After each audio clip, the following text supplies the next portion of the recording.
Puji Tuhan, Allah kita adalah Allah yang dahsyat, Allah yang luar biasa. Hari ini kita diberikan kembali kesempatan untuk menikmati cinta Tuhan melalui kebenaran firman Tuhan. Dan hari ini kita akan belajar tentang panggilan di dalam Matius pasalnya yang ke-9.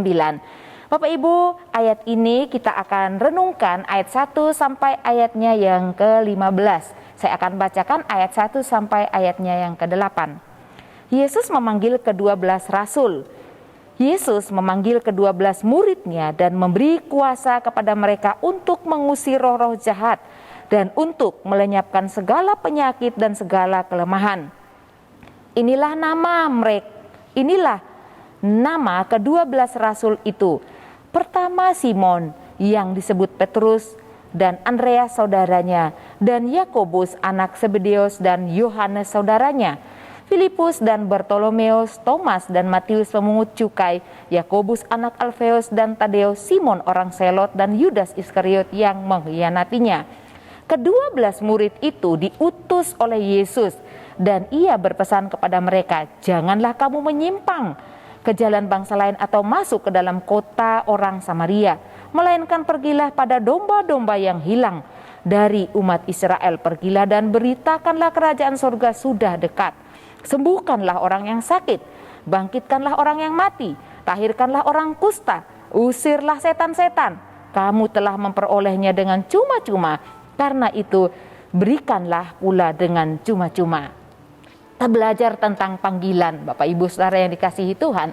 Panggilan berbicara tentang orang yang memanggil dan orang yang dipanggil serta memberi respon atas panggilan tersebut. Saya percaya bahwa setiap kita pernah memanggil, baik memanggil anak kita, saudara kita, atau siapapun. Bapak Ibu yang dikasihi Tuhan, dalam perikop ini Matius pasal 9 ayat 1 sampai 15 berbicara tentang Yesus memanggil murid-muridnya. Ada 12 murid atau 12 rasul yang dijelaskan, dan tadi kita sudah baca ayat-ayatnya. Dan siapakah mereka yang mendengarkan panggilan dan meresponnya? Yaitu ke-12 murid yang dipanggil Tuhan. Mereka merespon panggilan itu dengan mendengar dan juga melakukan panggilan Tuhan dengan iman mereka. Mereka percaya dengan iman melakukan apa yang menjadi tujuan Tuhan ketika Tuhan memanggil ke-12 muridnya. Dan Bapak Ibu yang dikasihi Tuhan, kita semua adalah orang-orang yang juga dipanggil untuk menjadi murid atau saksi Tuhan, menyaksikan terang kasih Tuhan, menyaksikan kasih Tuhan dan keselamatan di dalam Tuhan Yesus. Sama halnya ketika Tuhan memanggil murid-muridnya, kita pun dipanggil dan kita telah menjadi orang-orang yang percaya menerima Tuhan Yesus sebagai Tuhan dan Juru Selamat kita secara pribadi. Oleh karena itu, dipanggil bukan hanya untuk percaya dan diselamatkan, tetapi dipanggil, diutus untuk menjadi berkat bagi bangsa lain, bagi orang lain di sekitar kita. Kita kembali belajar dalam Matius pasal 9 ini. Ketika Tuhan memanggil murid-muridnya, kita pun saat ini dipanggil dan diutus oleh Tuhan. Bapak Ibu yang dikasihi Tuhan, murid-murid dipanggil dan diutus untuk memberitakan keselamatan, dan dikatakan pada ayat yang ke-6, mereka diutus kepada domba-domba yang hilang di antara umat Israel.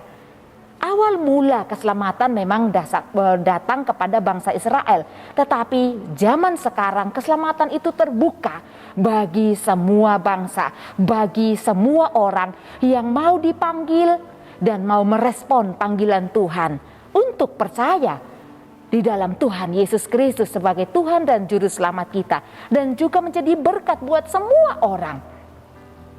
Yang kita perhatikan dalam hal ini, ketika menjadi murid Tuhan, ketika menjadi orang percaya yang dipanggil dan diutus oleh Tuhan, ya, dikatakan beritakanlah, sampaikanlah kerajaan surga sudah dekat pada ayat yang ke-7. Tadi ayat yang ke-6, mereka diutus Tuhan kepada domba-domba yang hilang. Kita pun diutus Tuhan kepada saudara-saudara kita yang belum percaya kepada Tuhan.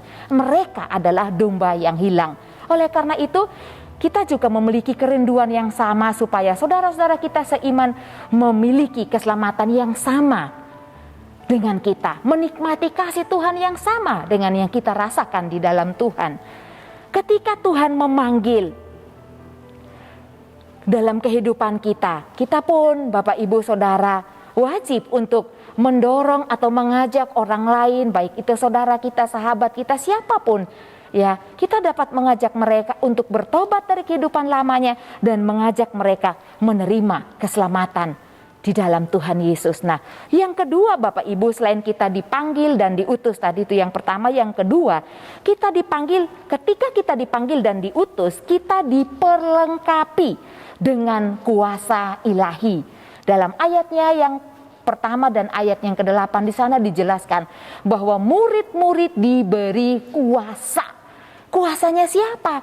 Kuasa Allah sendiri untuk melakukan perkara-perkara yang besar, perkara-perkara yang dahsyat yang dapat dilihat oleh umat manusia dan akan membuat mereka memuliakan nama Tuhan dan membuat mereka percaya dan menerima Tuhan Yesus sebagai Tuhan dan Juru Selamatnya secara pribadi. Nah, Bapak Ibu yang dikasihi Tuhan, saya percaya setiap kita ketika kita menyuruh anak kita pergi sekolah ya, atau siapapun yang kita utus untuk melakukan sesuatu, tentu kita akan memperlengkapi mereka. Ketika anak-anak kita menyuruh mereka untuk berangkat sekolah, mereka pasti kita perlengkapi dengan pesan-pesan ketaatan untuk taat, mendengarkan guru mereka, mengasihi teman di sekitar mereka, memelihara barang-barang yang mereka akan bawa ke sekolah, dan lain sebagainya. Sama halnya ketika Tuhan mengutus kita untuk menjadi berkat, menjadi saksi Tuhan kepada bangsa lain atau orang-orang lain di sekitar kita. Tuhan pun memperlengkapi kita dengan kuasa ilahinya. Kita baca ayat yang pertama, Tuhan memberikan kuasa kepada murid-muridnya. Dan ini tidak main-main Bapak Ibu Saudara, ini juga dimiliki oleh setiap kita. Ayat yang pertama dikatakan, Yesus memanggil ke-12 muridnya dan memberi kuasa kepada mereka. Untuk apa? Untuk mengusir roh-roh jahat. Untuk melenyapkan segala kelemahan, segala penyakit. Kuasa yang diberi Tuhan untuk mengusir roh-roh jahat, mengalahkan roh jahat, menaklukkan kuasa roh jahat, dan menyembuhkan, melenyapkan artinya menyembuhkan segala penyakit dan kelemahan manusia. Kadang-kadang sebagai anak Tuhan, sebagai orang percaya, hal ini kita kurang menghidupkannya di dalam kehidupan kita. Kita sudah percaya, kita anak Tuhan, tapi kadang-kadang mungkin saya tidak berkata Bapak Ibu Saudara kita semua meragukan kuasa Tuhan, tidak. Tapi mungkin karena kita kurang meresponi ayat ini, firman Tuhan ini, bahwa sebenarnya ayat ini itu berlaku bagi setiap pribadi anak-anak Tuhan yang sudah terima Tuhan Yesus sebagai Tuhan dan Juru Selamatnya, diberi kuasa yang sama. Bukan hanya murid-murid, bukan hanya hamba Tuhan, tetapi semua orang yang percaya kepada Tuhan. Oleh karena itu Bapak Ibu, kita punya kuasa untuk mengusir setan. Kadang-kadang kita anak Tuhan yang takut kepada setan, lari gitu ya, gelap dan sebagainya, takut kepada orang mati. Apakah kita termasuk kepada orang-orang yang memiliki rasa takut terhadap roh jahat? Hari ini kita belajar dan berjanji pada diri kita, saya tidak akan takut lagi karena saya punya kuasa yang sudah diberikan oleh Tuhan Yesus. Amin Bapak Ibu Saudara. Saya percaya Bapak Ibu akan berkata amin dan meyakini hal ini. Ini adalah kunci kemenangan kita Bapak Ibu Saudara. Bukan cuma sakit penyakit, bukan roh jahat, tetapi setiap kelemahan kita, kita dapat mengusirnya dengan kuasa yang diberi oleh Tuhan. Tuhan akan menggantikan sukacita ketika ada kelemahan di dalam kehidupan kita, terlebih tentang kuasa kegelapan. Semua orang diberi kuasa yang sama. Dan mari kita percaya bahwa kita mempunyai kuasa dan praktekkan kuasa itu, ya. Dan juga bertanya dalam kehidupan kita, apakah sekarang saya punya kuasa? Katakan saya punya dan saya mau lakukan. Kita harus belajar berkata dengan iman. Jangan ragu, jangan takut Bapak Ibu untuk mendoakan orang lain yang mungkin ada roh jahat yang mengganggunya ataupun dalam rumah kita. Usir di dalam nama Yesus. Ada kuasa, ada kelepasan, ada kemenangan yang Tuhan berikan. Amin. Dengan iman dan rasa percaya, kita tidak akan takut. Usir semua ketakutan itu dalam hidup kita, karena kita punya kuasa, yaitu kuasa Allah. Yang ketiga, ketika kita dipanggil, Tuhan tidak melepaskan begitu saja, diperlengkapi dengan kuasa, dan juga Tuhan menjamin kebutuhan setiap hamba-hambanya atau murid-muridnya. Bapak Ibu, ini lebih khusus, kita semua dipanggil menjadi anak Tuhan dan menjadi saksi, menjadi berkat.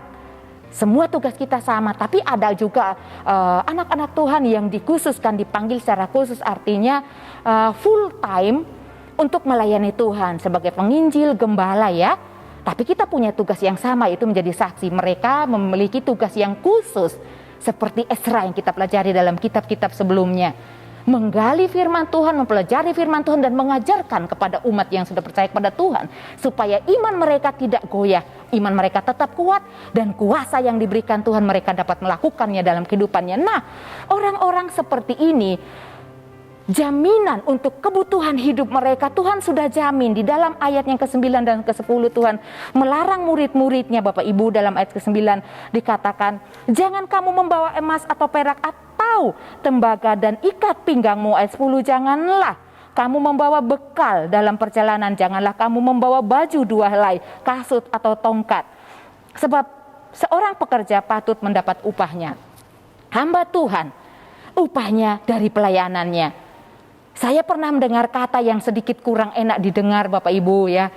Ada orang berkata, wah, hamba Tuhan itu hidupnya kan dari pemberian jemaat atau salam tempel, maaf Bapak Ibu Saudara ya. Ada orang yang berkata seperti itu. Saya tidak akan menjawabnya ya. Saya hanya berkata dalam hati, mungkin dia tidak mengerti firman Tuhan. Firman Tuhan dengan jelas ketika kita dipanggil, Tuhan itu akan memberkati kehidupan kita melalui pekerjaan yang kita lakukan. Ada ayat-ayat yang menjelaskan tentang hal ini, Bapak Ibu Saudara, dalam 1 Korintus pasal 9 ayatnya yang ke-14, 1 Korintus 9 ayat 14. Ini sangat jelas sekali, dan juga ada ayat-ayat yang lain. Saya akan memberikan satu ayat saja. 1 Korintus 9 ayat 14 berkata demikian. Demikian pula Tuhan telah menetapkan bahwa mereka yang memberitakan Injil harus hidup dari pemberitaan Injil. Ini diajarkan oleh Rasul Paulus kepada jemaat Tuhan yang ada di Korintus, bahwa seorang penginjil atau hamba Tuhan itu hidup dari pemberitaan Injil. Jadi kita orang percaya, anak-anak Tuhan layak untuk memberkati hamba Tuhan yang Tuhan berikan kepada kita untuk mengajarkan kita tentang seluruh ketetapan firman Tuhan. Dan kalau Bapak Ibu Saudara sudah melakukan memberkati hamba-hamba Tuhan, itu adalah hal yang terbaik Bapak Ibu. Itu adalah kehendak Tuhan, dan Tuhan akan bertanggung jawab membalas berlipat kali ganda apa yang Bapak Ibu Saudara korbankan untuk pekerjaan Tuhan, untuk hamba-hamba Tuhan. Nah, Bapak Ibu yang diberkati Tuhan, dalam ayatnya yang ke-11 dalam Matius 10 dikatakan juga di sini dijelaskan ya tentang ketika mereka masuk ke dalam rumah orang-orang yang menerima mereka dan percaya kepada mereka, khususnya ayat 11, apabila kamu masuk kota atau desa, carilah di situ seorang yang layak dan tinggallah kepadanya sampai kamu berangkat. Mereka boleh tinggal dan mereka boleh menikmati makan minum di dalam atau kepada orang-orang yang mau menerima Injil, artinya kepada orang-orang percaya ya, layak untuk memberkati hamba Tuhan, dan hamba Tuhan dapat menikmati berkat dari mereka. Nah, ini Bapak Ibu yang dapat kita pelajari ketika kita menjadi anak Tuhan. Kita juga boleh menjadi berkat buat hamba Tuhan, berbagi, memberkati mereka, karena dengan arti lain kita mendukung pelayanan Tuhan. Dan itu menunjukkan bahwa Tuhan bertanggung jawab untuk menyediakan apa yang diperlukan oleh hamba-hamba Tuhan. Jangan takut menjadi hamba Tuhan Bapak Ibu Saudara ya. Tuhan menjamin kehidupanmu. Apa yang tidak pernah dipikirkan dan dilihat oleh mata timbul dalam hati, itulah yang Tuhan sediakan. Beri hidupmu untuk Tuhan. Kalau punya kerinduan melayani Tuhan, mari kita sama-sama beri diri kita, hidup kita untuk melayani Tuhan. Puji Tuhan. Mari kita dengarkan panggilan Tuhan. Apa maksud Tuhan dalam kehidupan kita setiap pribadi, dan berikan respon sebagai cinta kita kepada Tuhan. Dan jangan takut ketika kita menjadi anak Tuhan, mempraktekkan firman Tuhan, sebab kuasanya Dia sudah berikan di dalam kehidupan kita. Taklukkan roh jahat. Jadilah orang yang menang di dalam Tuhan. Tuhan Yesus memberkati. Mari kita sama-sama berdoa. Bapa yang kami muliakan, yang kami agungkan, yang kami sembah di dalam nama Tuhan Yesus Kristus. Kami mengucap syukur buat kebenaran firman-Mu hari ini Tuhan. Engkau memberkati setiap kami supaya kami mampu, kuat untuk terus menjadi saksi-Mu, menjadi alat Tuhan di dalam setiap hari-hari hidup kami. Kami mengucap syukur dan terima kasih buat kuasa yang Engkau sudah berikan bagi setiap kami, anak-anak Tuhan yang percaya dan beriman di dalam Engkau Tuhan Yesus. Kami juga berdoa, ya Tuhan, tolonglah keluarga besar GPD El Shaddai Magelang percaya kepadamu sehingga dapat melakukan juga pekerjaan-pekerjaan yang Engkau lakukan. Bahkan pekerjaan-pekerjaan yang lebih besar daripada itu. Terima kasih Tuhan. Haleluya dalam nama Tuhan Yesus. Amin.